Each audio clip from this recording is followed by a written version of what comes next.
For anyone familiar with my journey, whether they've read my books, whether you've listened to my voice through a podcast, audiobooks, whether you've seen my videos, I've shared an awful lot of my life.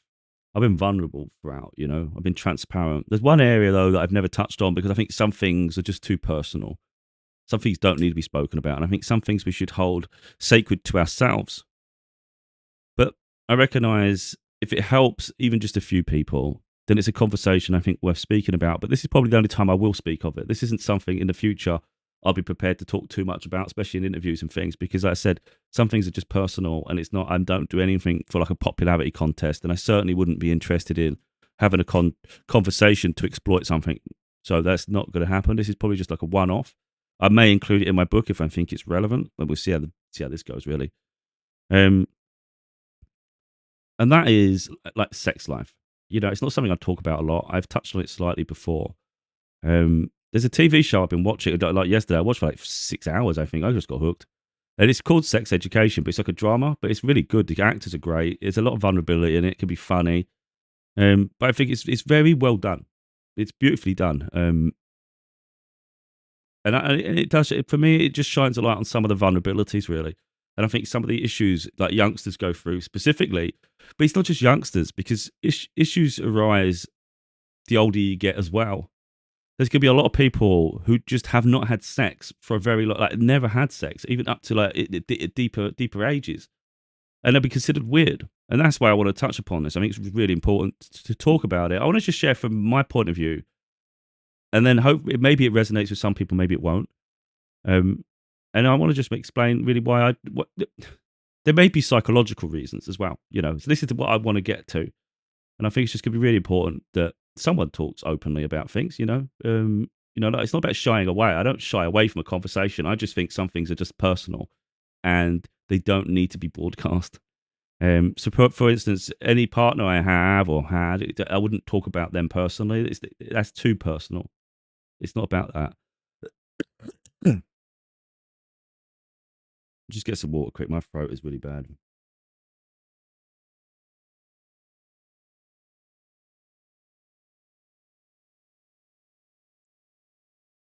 Hopefully, it won't keep tickling while we get on with this video. So, as you can see, I'm a handsome fella. I wouldn't consider myself ugly. I actually don't consider myself that handsome, really. I think sometimes in certain lighting, I might go, "Oh, you look all right today, mate.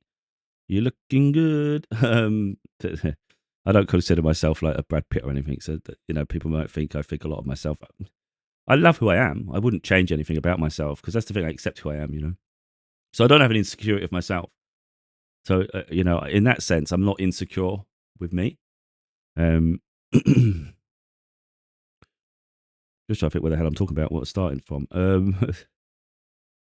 Yeah, so I do get attention. Sometimes I get attention, but I'm very stoic. Like I don't allow people like to bother me. I'm very good at blocking people out, keeping people at arm's length, and there's a reason for that. So if we rewind slightly, from a young age, I've always had this psychological issue where I consider it abandonment, but I don't know the ins and outs. But I didn't have my natural father in my life from the age of about 3. I can't remember the exact age. All I remember is we used to spend time together, and I'd visit their home. I don't know how frequent it was. It's just like a long lost memory. And I remember him seeing me, and then it just stopped. Now I don't know the reasons, the deep down. He's tried to reach out later in life. I wasn't interested. Um, so all that to say is, I've always had an innate feeling inside of myself I don't want that ever. Well, I want to be a father. First and foremost, I really want to be a father one day. That was like one of my biggest goals. It was just that was it. That was the one thing. I wasn't thinking so much career or anything like that going through life. It was more like I want to be a father. I really do want to be a father. And I want I want a child to be loved, and they'll always have me. That was just so important to me. So in terms of like going in and out of relationships, that was never going to be the lifestyle I have. That was never going to be it because I'm intelligent anyway, and I going through life, especially through adolescence and things. I think I was like maybe the one that was maybe a little bit weirder than everybody else. Um, I was, you get attracted to people, but I never acted upon anything. I had other things. I was always like the geeky one out of everybody as well. So I was happy playing my video games when video games were not considered cool. It wasn't cool back then. But I'd lose myself to the gaming. I'd like playing sports. So after school, I'd go and play football, like soccer at the park with some friends and things. But that was more the life I was building towards. I was just more happy in my little bubble. And then you just see other people like in and out of like they're dating people, they're getting up to stuff, and they just assume everybody else is. It's like, well, I'm not doing any of that. Um, and I think as you get into your late teens, you just feel if you haven't done anything with anyone by then, you do feel weird that you do, and it's like because there's that. I wouldn't even call it peer pressure. It's like a society pressure. The question always comes round, doesn't it? Like, how old were you when you first did it? When was the first time? And you're in the back of your mind, I haven't. And it just makes you. It does make you embarrassed at that age. It does nowadays. Who gives a shit? But I think at that age you do feel insecure. So I think there's an added pressure there to just do something about it. And you can see why people get like these teenage pregnancies and that because there's so much pressure on people. So there was someone I met. And they were a lot more reserved than I am. I'm not really like. I'm quite. I express myself well, so I'm a good communicator. I can be the life of the party. So I have like what do you call it? Like an exuberance of personality. I'm confident in who I am. They were a lot more shy and reserved. It wasn't a relationship that was. It wasn't saying it was going to be a relationship, but there was like a respect between us. Like I felt protective of them, because I don't want to go personal in their life, but they were very, like I said, reserved, and they were like even at work for instance, the boss was exploitive in terms of like they expect them to work harder, do more for less, and all this shit. And I kept giving them advice like I wouldn't part with that. And to get it out of the way, we had a conversation about us just doing it, just so we get it out of the way. That's just, and then we know it's just done. And we came close to that happening. Early 20s, I can't remember the exact age now. It come very close to happening, but they had a bit of an issue with their body. And again, I'm not going to talk about it too deep because it's personal to them, and I wouldn't want them to see this video at all at any point in life. And me not saying their name, but they would know who they are. It gets a bit awkward for them. It's not fair. But it's a bit like in this video, in this TV series, there were some people who had problems touching their own body, and that's kind of what this person had. They had a problem exploring themselves, if you like. So they were very insecure with that, and they were having trouble. So, of course, the idea of someone else doing anything was kind of like a step too far for them. And I understood that, I was absolutely fair. I was like, I'm a very fair person. I'm not someone that wants to pressure anyone into doing anything. I'm not like that. I'm not an exploitive person. I don't objectify anyone. And that's something else I was going to get onto with this video. Especially women. It's like, just don't let people abuse you. I hate that. Like I see content just that other people do. I'm not freaking a pure saint of a person. We see things. But I draw a line in certain places. I don't like people being objectified. I don't like people being abused. I don't like it at all. And I think when it comes to expressing yourself, for instance, I mean, I would be open to an awful lot of things. I don't think there's much I'd say no to be totally honest, but who knows? It depends how nutty someone is. You don't know how far some people push it, but I wouldn't want to objectify someone or make someone feel like they have to do something just because it's something you want. It's not something I'd ever want from someone. If you're not comfortable with something, we're not doing it at all. And I don't care if it's something where I go, oh, I'd really love to do. It's that no. If it's not comfortable, we're not doing it. I would never want someone to do something they're not comfortable with. And I think that's just really important that other people recognize that in themselves, that you don't allow someone to exploit you. You don't need to do something just to impress someone. Your body is a sacred temple in a sense. And I know that's going to seem like, oh my God, look at this guy. It's like, but it is. It really is. It's like you shouldn't just be sharing it with just everybody. Like think about the value that puts on yourself, on who you are. Someone that just passes themselves around constantly, people don't respect them. You could argue that what does it matter what people think, and it's a rationality to that. But you could also argue why would you pass yourself around like a freaking like a toy? Like why would you do that? Have some respect for yourself, really. So I respect myself, but I'm also acutely aware of the ramifications of being frivolous with my body, for instance, and just like having situationships with people. I don't want, like I said, I've already had an issue in my childhood where I had a separation from my natural father. I wouldn't want that in life. I would never want a termination of a child.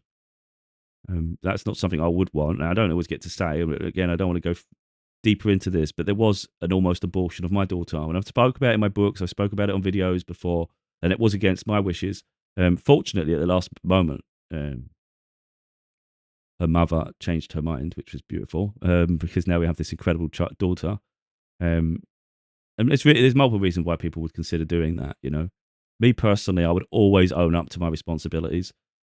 So no matter how complicated it would make my life, I would never want to give up on a child. And that's just how I personally feel. But but innately, I know the responsibility that takes. So would I see myself jumping from one person to another, knowing that about myself? That would not be wise.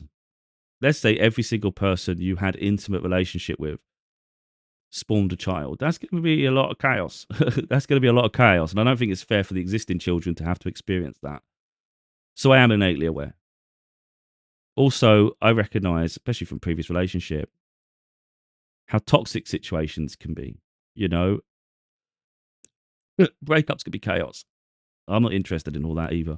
And there's another thing I've learned throughout my journey is I have to have a connection to someone, and that's where I've always felt weird. Like I see people, and they could just as soon as someone like winks at them, they'll go chasing them like crazy. And I've always been the opposite like this. It's weird because like for instance, I was recently on holiday with my family, and I do get looks, and I recognise I get looks. But like I said, I'm stoic. I keep myself like I try and keep a boundary. But there was one person specifically who was trying to test that boundary, and I thought, for God's sake, they liked attention. And they were just, we was playing like in the pool, playing volleyball. Like I met a couple of people, we just throwing it, in my family. And this person just kept like laying by the side of the pool, constantly looking at me. And I think, God damn it. Like I'm going to have to tell them no at some point if they push it, but they just would not stop looking at things. But I recognized that anybody else would have just jumped at them because they were pretty. And they would just, and it's like, makes you think, is there something wrong with me? But I have to have an intellectual connection with someone as well. Like I can't just do it based on looks. It's that I couldn't possibly have a superficial relationship, and I can't have one night stands because I don't. It's just not. It's not going to happen. It's too risky, and I just don't even feel it's worth the hassle. In all honesty, it's like, what's the point? Um, like a face is a face and a body's a body. So what difference does it make if someone's like incredibly pretty? Like for instance, what difference does it really make? you know. So then it comes down to the physical act itself, and it's like, why would I want to just give myself just to anybody just because you can? You got to have some level of control in this world, and that's just how I am. So I'm very picky about selective of who my partner would be, and that's so I didn't end up losing my virginity till I was like 26, and that was getting late. You're like, Jesus, I don't know if I'm ever going to at this point. You can feel the pressure building, and I think that anybody will. So I think when someone ridicules other people when they do go through life like that, it's incredibly insensitive because you wouldn't understand the insecurities that carries, because it does carry insecurities. Because there's always people prodding, whether they mean it in a really spiteful way. There's always prodding, though. There'd always be this offhand comment here and offhand comment there, and it does make you feel like vulnerable. But it's like, why should we be defined by how many partners we have, and intimate relationships? To prove something, if you really just got to do something so public, it's crazy. But I'm hoping me sharing my side of life, it might give some sort of perspective to other people. Because as you can see, I'm confident in myself. You can see like the work I do. I put myself out in the open. I share with the world. I'm not an insecure person. I don't hide. I'm not afraid of being with someone. I wouldn't be all like nervous to embrace them, if you like. It's not like that at all. It's just I'm incredibly selective of who that person would be. And like I said, if once I'm in a relationship, though, I wouldn't be sharing any aspect of that, like privacy. That's incredibly private between me and that person. What we get up to in the bedroom, for instance, or frequency and all this shit. That's no one else's business, and I wouldn't even allow a conversation around it, because I would hold that person sort of sacred. It's like this isn't a source of entertainment. This isn't for your muse. And I think that's the problem with people. So I've had it in workplaces, for instance, while I've been single since the separation from my now ex-partner, where people realize I've been single for a long time. And they'll make jokes, and they've tried to make me feel insecure, and it doesn't make me feel insecure. I just recognize the insecurity in them that they're projected onto me. You get people that are in like loveless marriages, and they want to project onto you that you haven't been with someone for a while, and it's like, yeah, that's through choice, mate. That's my choice. If I wanted to be with someone, I'm sure I could find someone. It's not that deep. On dating apps, I was on dating apps, but I just didn't want to do. I didn't want to just meet someone for a freaking dating app. You know, it, it's not like a what do you call it, rotisserie thing. Just constantly going around. That won't interest me. I got a lot of attention from there. And again, if I was just interested in throwing myself at people, I'm sure I could have just. I'm a good talker, so I could have spoke to a lot of people, and I could have easily had like a million dates, just a million interactions. Um, but that's not the life I lead. I get busy in other areas of my life anyway. I'm not saying I don't have desires and needs. We all have that. What I'm saying is I have other areas of my life though that also fulfill me, and I'm too busy as well. So the idea that I would allow someone in and out of my life causing havoc, it's not going to happen. People get attachment issues even if they say, "Oh, we just want a situation." You see it so many times, and it's like that doesn't interest me. I'm going to share my spiritual bit a little bit here now, only because I'm aware. Um, I don't do anything to sort of like mirror someone. I'm just myself. But it's like as you go through life, you sort of like look on a little bit and go, well, "That's weird." I look on at like Jesus's life, for instance, and you think Jesus was pure. I don't know if he had relationships. I don't know the full story of the Bible or delve too deep into it. But he's not someone you would typically say would be, even if he had been in relationships, someone that would be in multiple relationships or frivolous with his body. He's just got a higher purpose and a higher respect of his life. And without realizing, that's how I've been through my life. And it's like I just couldn't put I couldn't put a pin on it. I just couldn't understand. I always knew I was different because I'd watched the way other people behave. As soon as someone winks at them, they'd jump on them, or something. It's like I'm just not like that though. I can't. I'm not like that. I'm not built like that. It's like my mindset. My mind can't do it. It just doesn't work. It doesn't work like that at all. Doesn't mean I wouldn't find someone physically attractive. I could still look at someone and go, God damn, they're beautiful. But that's as far as I would take it. It's like I couldn't possibly have an interaction with someone unless I feel an actual connection with them. And that's just how it is. You could be the most beautiful woman on the planet, and everybody would say, "Oh, of course you would." And it's like I really wouldn't. I really wouldn't. That's not who I am. So I've been single for 8 years now. That means I haven't had a partner for 8 years, which means literally I've been alone for 8 years. It doesn't make the duration of that doesn't make me scared to have a relationship and be intimate with someone going forward. Though it's just means that that person's precious. And the reason I share this is I want people to realize that it's not abnormal. It's going to be abnormal to society because most people just got no respect for themselves. When you respect yourself, you're different. So guess what? People ridicule it. But I think it's really important that you do respect yourself. You see this all. I'm seeing it all the time. You could be made to feel like you're the odd one. Your standards are too high. You're so weird. And look how many kids these people have got. Their families are out of control. They've got like five kids, all different dads. Maybe there's a teenage pregnancy at 14. It's like, why would you want to mirror that? Or they're just countless abortions. Why would I want to mirror that? This isn't a judgment of people. In some ways, it is slightly, but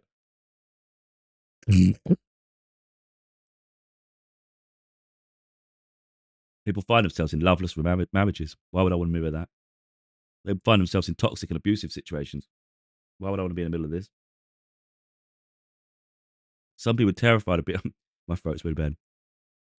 Some people are terrified of being alone, so they jump from relationship to relationship, validating that this is normal. Why would I want that?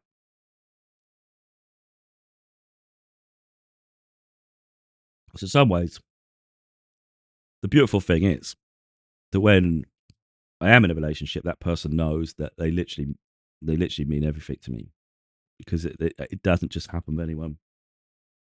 And I think a slight difference variance here is you get this within religions, of course. Some people say, I'm abstaining because God says so. I don't do it because God says so. I'm not religious, I'm spiritual.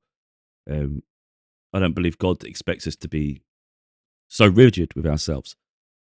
So it's no judgment in that sense. I wouldn't. I've spoke about it slightly in one of my books. I think it's Losing Mind, Find Your Soul. I really can't remember. I touched on it briefly because I think it's really a bad place to get to where you have to be scared to do something in fear of retribution of source. Because the way I see it is, if we weren't supposed to, we wouldn't have the desire. But some of us are just programmed differently, you know. I will say this: someone I know had an autistic son. I think he's autistic because we was working one day, and he said, "I think you've got autism, like not big or like a low level." He weren't saying it to be rude. He was just saying, "I think you have a level of autism." And I've spoken about it so many times that it's just asking me specific questions, like the light switches and things. I know this is like OCD, but these are little things. Unannounced guests don't like it. Use socks when they're not in pet. Like when I said, "Oh, you got to be pairs." These are all little things, but it was all adding up to you a little bit different. I don't think there's anything wrong with being different.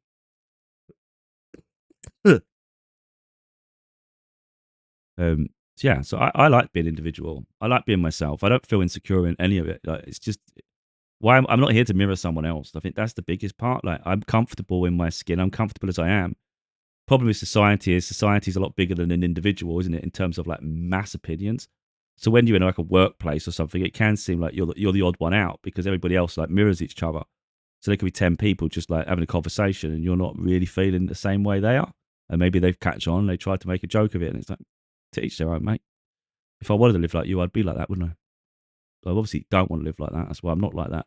But then I'm very good at assessing people, and I can see the inadequacies in each of their lives. A lot of them, they're just trying to make up for some shortcoming in their life. So some people say they do something when they don't actually do it. Some people will because they literally got no respect for themselves. Some people literally have no respect for women. Like some have genuinely no respect for women, and I don't like being around people like that at all. And that's not me being, I'm self righteous, or I'm trying to be so better. It's not at all. I can't be around it. I don't like objectifying. I can't possibly. This is where my standards are just different in life in general. I cannot talk to a female like a woman and have a conversation, have a joke, and have a laugh. Um,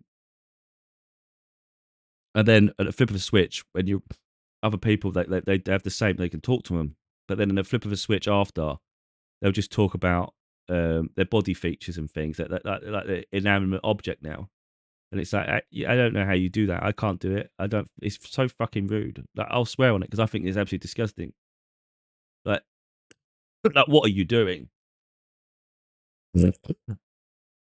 So I won't join in with shit like that because I don't like it. It's so disrespectful. Like, why do you have to reduce someone to such so low? You know. So yeah, you wouldn't see, like, for instance. So if I'm in a relationship with someone, for instance, people wouldn't know the ins and outs of our intimate relationship. Um, and they wouldn't have me laughing about them in any way because I have too much respect.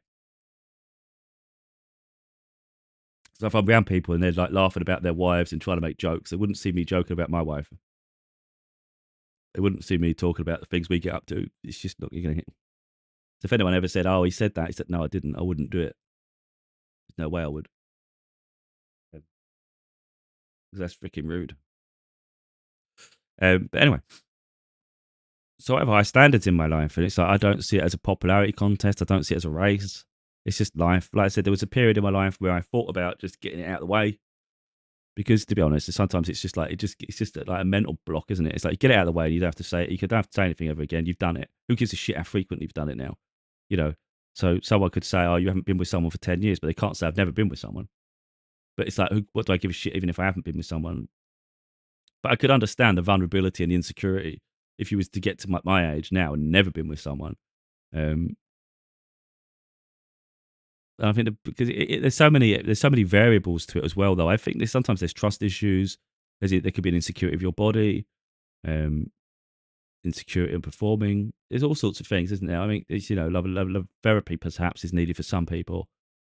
But if anyone's seen my videos, for instance, you see my content, I'm not shy in saying, this is the thing. If you watch my content, you'll see I'm not shy in saying who I think my person is. And I'm not shy in calling that situation out. I'm like the 80s, 90s, what do you call it? Romance comedies with the boombox outside. So I'm not insecure in that way. I know who my person is. I feel like I know who my person is. They're worth the wait. Um, or however life brings whatever. If it's not that person, I'm sure I'll meet someone hopefully one day who makes me just as excited to be with them. But yeah,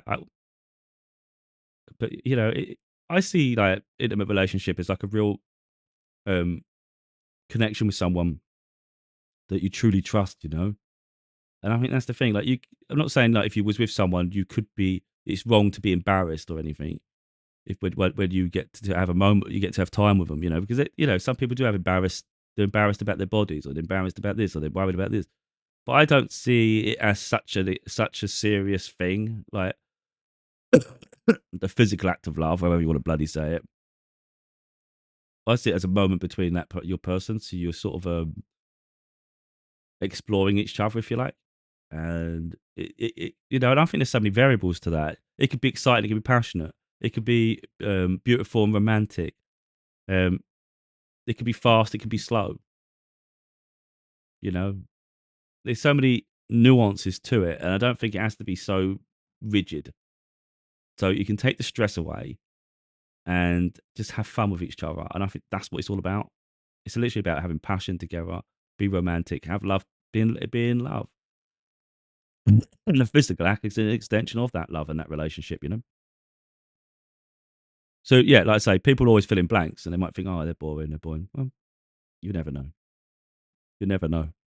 Um, but this isn't really something I talk about openly at all, really, because it's personal. And I think some things in life we need to learn to, I think, keep to ourselves. But it's not like a shyness for myself in that sense. I've had people before say, because this is where it gets weird. Like I have people sometimes, like let's say you make a friendship, and they start talking openly about sex and things, but they make it so they're so out there with it. And it's like, well, that's not me. I'm not like that. So they might say, "Are you a prude?" It's like, no, I'm not a prude.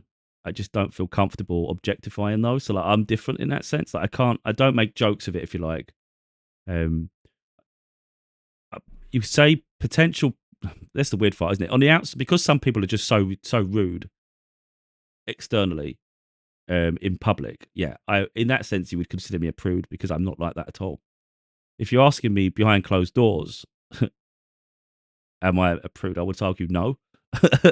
So if someone says you're a prude, I'm thinking no, because with the right person, I could be filthy. If we're talking about like strangers, public, even just like other people, yeah, I'm a prude because I don't talk about it. It's not so. It's something that I don't think needs to be spoken about to other people. It's not a conversation piece. I think there's more interesting things to talk about. In all honesty, it's not something I feel is a conversation piece in my life, because if you're going to talk about it, then that means how can I talk about it without talking about the person I've been with? I'm not talking about the person I've been with, and I'm not going to talk to other people about the things I like or what I experience. It's like it's none of their business. Again, it's between me and a person. So I don't find it as a conversation piece of interest at all. But then I don't want to call people dumb, but I think I've just got a level of intelligence that's far more inquisitive of more interesting concepts of life and philosophy and psychology and anything else. But it's like talking about sex on a regular basis. It's like I don't see the enjoyment in it. What's so exciting about talking about it, But I do like the comedy and dramas that are based on it. I like plebs. I've been collecting plebs. I like in-betweeners. I'm enjoying this sex education TV show. Grew up enjoying American Pie. So it's like I'm not a prude in that sense. I'll still laugh my head off with it. If you're going to ask, am I going to talk about it in general? No, no, I don't. Um, yeah, and I mean, people can look. There's going to be therapists in this world. There'll be people that watch this video. Maybe they'll see an insecurity in me. I don't know. I've not tried to be anything other than myself. So, however I've come across, I've come across. This wasn't to validate to the people who are chaotic or those that like to um, objectify women or mishandle people or abuse situations. It's not any of that. I'm not trying to educate them that you should treat people better. I think you should innately know that anyway. You shouldn't need education on that. This is more for the people who feel insecure about maybe their bodies or insecure that they haven't had an intimate relationship yet, or they feel pressured to get into a situation. it's like life works its way out anyway. Eventually, well, I'm not going to say you always will, because who knows when relationships come. But it's for each of us to live our life based on our own desires and expectations, you know? So it's not about me saying, oh, my way is the only way. No one else, you shouldn't be frivolous with your body. It's not for me to say that at all. In my life, I shouldn't be frivolous with my body because I don't feel compelled to be. And then when I look at my life as it's unfolded and I consider how far I've come, what I've experienced, blah, blah, blah, I'm like, well, it stands to reason, to be honest, why I would hold myself accountable. Because you only have to see my journey to know that I have a path that's very specific to my a higher calling. And in that sense, even if you just consider, I'm not comparing myself to Jesus, but if you just look at Jesus, for instance, I wouldn't consider Jesus someone who just throws himself at people. So it stands to reason now, as I'm further on my journey, that I also don't have a compelled being compelled to do that either. But it's like almost like it's like be yourself. If you want to experience loads of people, experience loads of people. Because some people say that I just want to do all that, and then I can relax later. If that's what you need to do to get rid of whatever hormones, whatever the hell you want to do, by all means. But don't be anything other than yourself. One of the most important things is respect yourself. If you find yourself in an intimate situation and someone's being abusive, they're not respecting you, you can stop it at any time. You know, you're not an object. And, you know, I've seen footage myself where things start off nice and it can rapidly decline, where you've trusted someone and then they've turned into this completely different monster. Maybe it's for the cameras, maybe it's not. You know, maybe it was agreed before, maybe it weren't, but it's like, it's so unnecessary and you don't need to put up with that. But anyway, hopefully it's got some way to helping some people. I don't know how much I've disclosed, to be honest. Because what you would notice is the person I had the relationship with, I haven't spoke about them at all. I haven't said any of the situations because that's between me and them. And I've only had one partner. 41, had one partner. Does it make me insecure going forward? No. I'm sure whoever I'm with next will have a lot of experiences. I'll probably do, I would assume, probably encounter things I haven't experienced yet. Why not? At the same time, I don't really care. I just, you know, I'm more of a hopeless romantic, I guess. I didn't think I was before, but I think I am. I'm just more interested in being in love with someone, you know? It's not just about the physical side of it all. Of course, there is a physical side, and I think that when you're with someone, the chemistry is going to go through the roof. I've got no doubt about that. But it's deeper than that, you know? And I think because of that, I think the trust between each other will be such that I think the intimacy will be even heightened. Because it's all about communication, you know, and I see that a lot where people say, "Oh, if you can't do, if you have no experience of this or you can't do this, then you shouldn't be doing it." It's like that's just poor. That's just ridiculous. You should be communicating with your partner what you like, what you don't like, and then eventually you start fine tuning things, and then you've got a beautiful, beautiful relationship where you're in sync with each other's bodies, you know. And I think that's just a really important place to get to too. But so many people, they're just like, I don't know, they have these ridiculous expectations that people should be perfect when I have this argument a lot, like not argument, I mentioned it before, like you might have a dating experience with someone and you might think, well, they were, it's a bit of a train wreck, but you think, well, maybe that person's not used to dating. You know, maybe you're used to the people who are prolific daters who abuse people all the time. So maybe that's why you're dating today, because you keep picking the ones that don't respect you and they literally see it as a game. And the one you've just said maybe isn't the best or experienced, but they gain experience, you know. But anyway, I think you attract what you are. I'm going to leave it there. You attract what you are.